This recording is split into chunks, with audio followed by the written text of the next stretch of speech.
시간이 없습니다. 이 말씀을 가지고 또 우리 주신 은혜를 또 살펴보고자 합니다. 본문 말씀의 배경은 주님이 제자들과 함께 좀 쉬고 싶었습니다. 주님만큼 쉬지 못하신 분이 없어요. 성경에 보면 이 식사할 겨를도 없으시다. 거의 인간의 정신으로 사역을 못했습니다. 잠도 못 주무시고 제대로 드시지도 못하고, 저 같으면 어떻게 그 정신으로 사역을 감당할 수 있었을까? 주님을 볼 때마다 그런 생각이 참 많이 듭니다. 그런데 오늘 말씀의 배경은 정말 주님이 쉬고 싶었어요. 제자들도 쉬게 해주고 싶었습니다.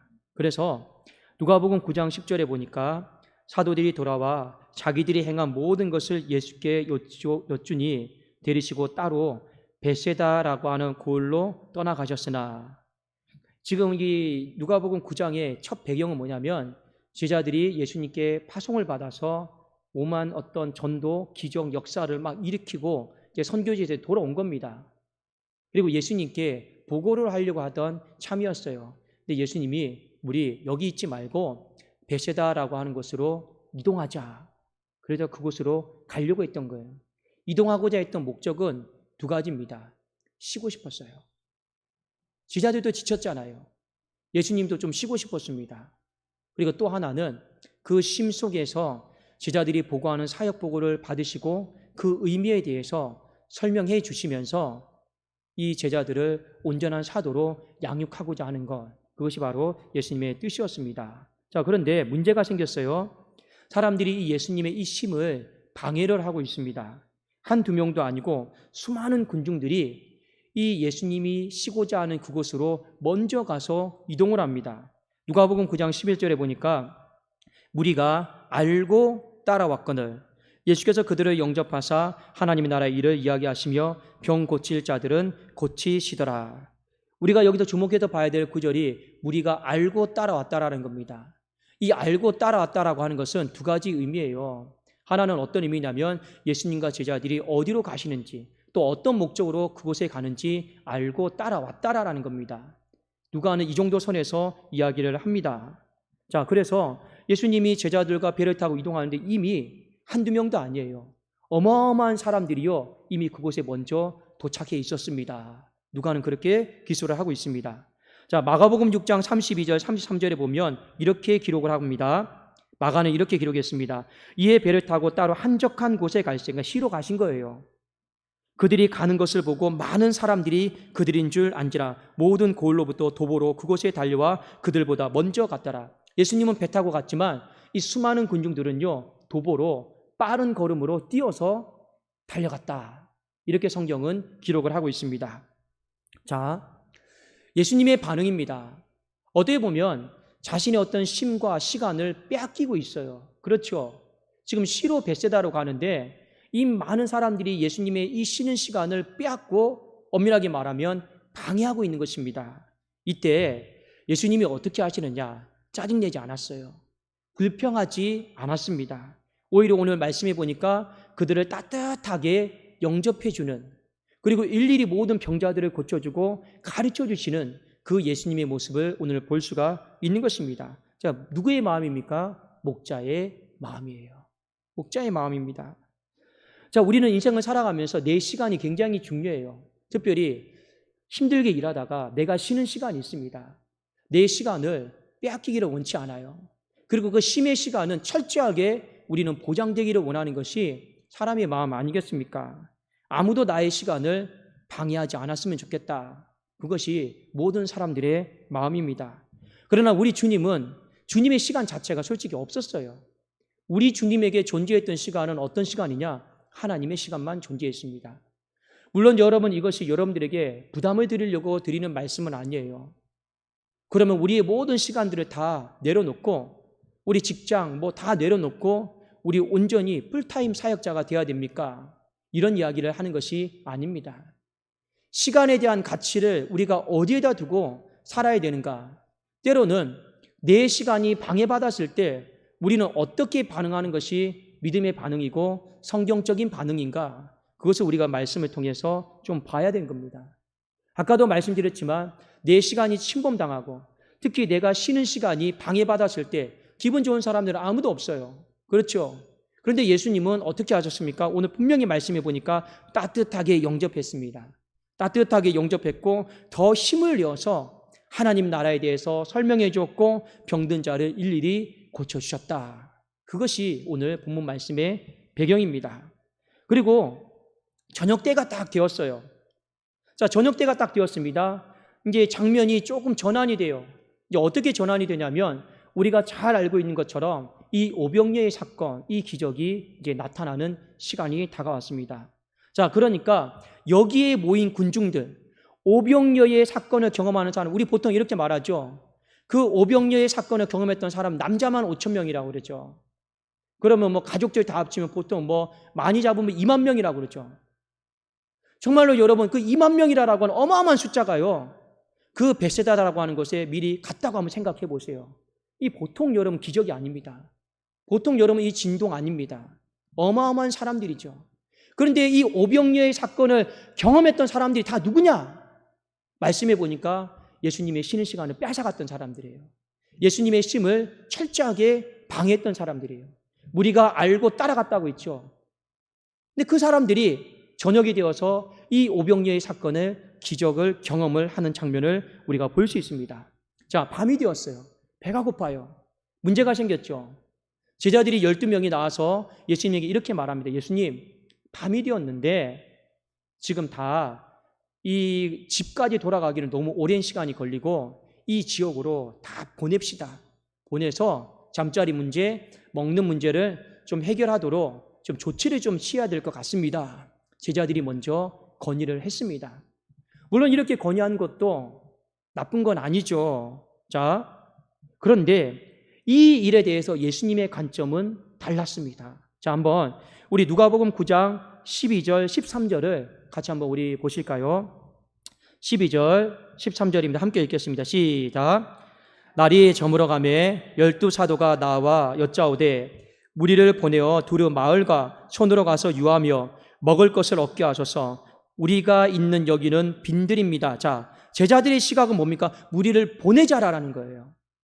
자, 그 다음에 예수님의 관점입니다. 13절 함께 읽겠습니다. 시작. 예수께서 이르시되 너희가 먹을 것을 주라 하시니 여짜오되 우리에게 떡 5개와 물고기 2마리밖에 없으니 이 모든 사람을 위하여 먹을 것을 사지 아니하고서는 할 수 없사옵나이다 하니. 제자들의 해결 방식은 이곳에서 무리를 보내자라는 거예요. 마을과 촌으로 보내서 먹는 문제, 자는 문제를 좀 해결했으면 좋겠다. 제자들의 해결 방식입니다. 자, 예수님의 이 문제 해결 방식은 무엇입니까? 이곳에서 먹을 것을 주라라는 거예요. 이곳에서 문제를 해결하자라는 거고 제자들은 보내자라는 거예요. 자, 여러분, 이 관점의 차이, 문제 해결의 방식의 차이를 여러분 보이십니까? 아마도 제자들이 이렇게 생각했던 것 같아요. 우리가 초청한 사람도 아니에요. 우리가 부른 사람도 아니에요. 그리고 원래 이 시간은 누구의 시간입니까? 예수님과 제자들의 시간이에요. 쉼의 시간이고 사역을 보고하고 그 사역의 의미를 가르침을 받는 시간이란 말이에요. 근데 이 시간 다 뺏겼어요. 그리고 엄밀하게 말하면 우리가 초청했던 사람들도 아니에요. 여러분들이 그 사람들을 먹을 거, 입을 거, 의식주의 문제 해결해 줘야 될 책임이 있습니까? 없습니까? 전혀 없어요. 그럼에도 불구하고 양심은 있어서 어떻게 하는 겁니까? 지금 빨리 더 해가 어두워지기 전에 보내서 각 집마다 또 촌마다 보내서 먹을 것과 자는 문제를 해결해 줍시다. 이렇게 한다고 해서 제자들의 어떤 문제 해결 방식이 틀렸느냐? 전혀 그렇지 않습니다. 왜요? 내 손님은 아니잖아요. 내가 초청한 사람은 아니잖아요. 그런데 예수님은 어떻게 하셨습니까? 오히려 여기서 우리가 해결해 줘야 된다. 여기서 우리가 먹여서 보내줘야 된다. 주님은 그렇게 말씀을 하셨습니다. 주님은 끝까지 책임지려고 그랬어요. 이게 목자의 마음이죠. 마가복음 6장 34절에 보니까 예수께서 나오사 큰 무리를 보시고 지금 여기에 시간 방해하러 온 사람들입니다. 그 목자 없는 양 같음을 인하여 불쌍히 여기사 이에 여러 가지로 가르치셨다. 이렇게 나와 있습니다. 자, 예수님이 이 자신의 시간을 방해하러 온 이 사람들을 바라봤던 마음이 뭐냐? 내 시간을 빼앗았다. 내 쉼을 방해했다. 이런 마음이 없어요. 오히려 어떤 마음입니까? 보니까 목자 없는 양처럼 정말 불쌍한 인생들인 거예요. 그래도 예수님이 책임져 주려고 하는 거예요.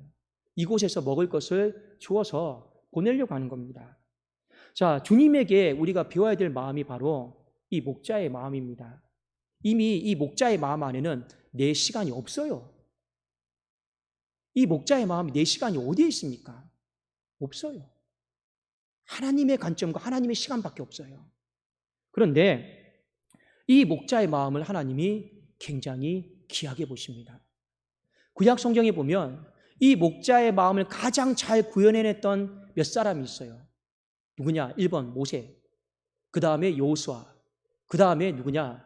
바로 다윗입니다. 이들에게는 하나님이 목자의 마음을 찾으셨어요. 그래서 민수기 27장 15절에 보니까 모세가 죽기 전에 하나님 앞에 이런 기도를 드립니다. 모세가 여호와께 여짜와 이르되 여호와 모든 육체의 생명의 하나님이시여 원하건대 한 사람을 이 회중 위에 세워서 그로 그들 앞에 출입하며 그들을 인도하여 출입하게 하사 여호와의 회중이 목자 없는 양과 같이 되지 않게 하옵소서. 모세가 죽기 전에 하나님 앞에 마지막 기도를 드리는데 그 기도의 내용이 무엇이냐? 이겁니다. 후임자를 한 명 뽑아달라라는 거예요. 후임자를 한 명 보내달라라는 거예요. 그럼 그 후임자 자격이 뭐냐? 이 양떼를 버리지 않고 끝까지 책임질 수 있는 사람. 이 양떼를 버리지 않고 끝까지 책임지면서 흩어지지 않게 할 사람. 그 사람을 후임자로, 후계자로 보내달라는 거예요. 그래서 하나님이 누구를 보내주셨습니까? 여호수아를 보내줬어요. 그리고 여호수아는 하나님의 그 응답에 맞게 끝까지 양떼들을 안 버렸습니다. 끝까지 책임졌어요. 목자의 마음이죠. 자, 또 이 목자의 마음을 가진 왕이 누구입니까? 다윗입니다. 다윗이 회개하지 않다가도 이 양 이야기만 나오면 이 나단 선지자가 양 이야기를 하죠. 양 이야기만 나오면 그의 강팍한 마음이 부드러워질 정도로 상당히 많은 이 목자의 마음을 가지고 있었던 왕입니다. 그런데 이 목자의 마음을 가지고 있었던 모세, 여호수아, 다윗에게 하나님은 엄청난 능력을 부어줬어요.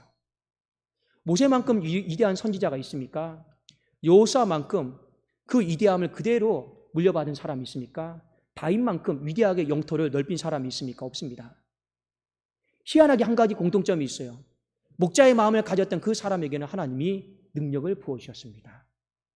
자, 오늘 본문 말씀 오병이어의 사건은 단순히 먹을 것이 없어서 이 문제를 좀 어떻게 해결하면 좋겠습니까? 이 먹는 문제에 대한 해결의 메시지가 아니에요. 이 오병이어의 사건이 나오게 된 배경은 예수님이 쉬고 싶었어요. 쉼을 갖고 싶었어요. 근데 그 시간을 방해받았어요. 그리고 밤이 되었어요. 제자들은 보내자고 그래요. 예수님은요, 목자의 마음을 가지고 안 된다. 이곳에서 먹여서 보내야 된다라는 거예요. 하나님이 왜 오병이어의 이 기적을 허락하셨습니까? 예수님이 이 보리떡 5개와 물고기 2마리를 가지고 하나님 앞에 맨 처음에 감사하죠. 왜 감사합니까? 이 기적의 출처, 근원이 하나님이시잖아요. 예수님에게 능력이 있었던 것이 아닙니다. 하나님이 능력을 부어주신 거예요. 왜 부어주셨습니까? 사랑하는 아들이 목자의 마음을 가지고 양떼들을 끝까지 책임지려고 하거든요. 그래서 하나님이 오늘 이 밤에 이 빈들에서 오병이어의 기적을 일으키시는 겁니다. 여러분, 오병이어의 기적은 목자의 마음을 아시고 그 마음에 하나님이 능력을 부어주신 사건인 것이죠. 이 사건을 통해서 예수님은 더 많은 것을 제자들에게 가르쳐 줬습니다. 원래는 제자들과 함께 선교 보고를 받기를 원했어요. 어떻게 귀신을 쫓아냈느냐, 어떻게 병든 자를 고쳤느냐, 이거 보고를 받고 설명해 주려고 베세다로 간 거예요. 자, 근데 주님이 제자들과 아무런 시간을 갖지를 못했어요. 시간을 빼앗겼잖아요. 그런데 오늘 사건을 통해서 더 중요한 교훈을 배웠습니다. 제자들이 가져야 될 마음은 무엇인가요? 목자의 마음입니다.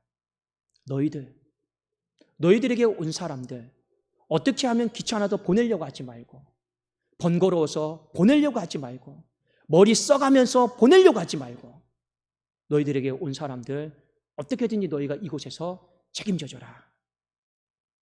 오늘 그 마지막 선교 보고의 의미보다 더 중요한 메시지를요, 이 오병이어의 사건을 통해서 제자들에게 일깨워 주는 겁니다.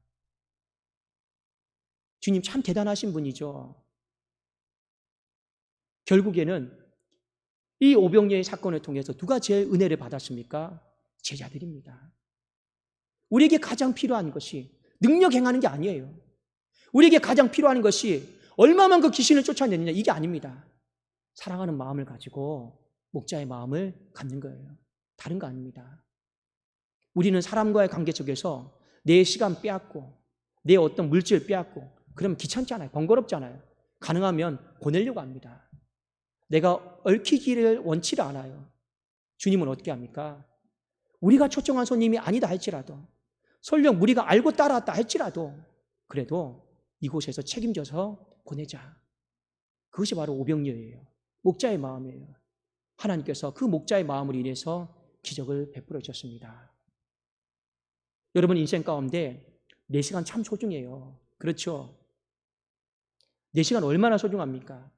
내 쉬는 시간, 내 개인 시간, 어느 누구에게도 방해받지를 원치 않잖아요. 중요한 시간입니다.